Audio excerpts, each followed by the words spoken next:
حکایت سعدی۔ شیخ سعدی نے نصیحت کا جو انداز اپنایا ہے وہ نہایت منفرد اور صدیاں گزرنے کے بعد بھی ہمارے معاشرے کی عکاسی کرتی نظر آتی ہیں۔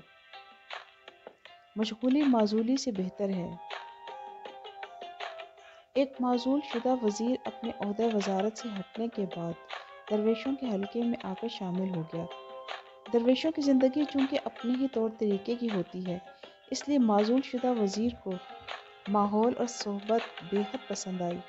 ان فقیروں اور درویشوں میں وہ اب اور ہی طرح سے فیوز و برکات سے بہرہ یاب ہونے لگا۔ دراصل وزیر ایک دانا اور عقل مند شخص تھا۔ منتظم بادشاہ کو جلد ہی اس کی کمی کا احساس ہونے لگا۔ بادشاہ نے چند دنوں کے بعد اس وزیر کو دوبارہ وزارت کا عہدہ جلیلہ عطا کرنے کا عندیہ دیا۔ چونکہ اس حالت میں حلقہ درویشاں میں وہ بڑے سکون میں تھا اور اسے اطمینان قلب حاصل ہو چکا تھا، اس نے کہا، بادشاہ ذی وقار، میری معزولی میری مشغولی سے 1000 درجے بہتر ہے۔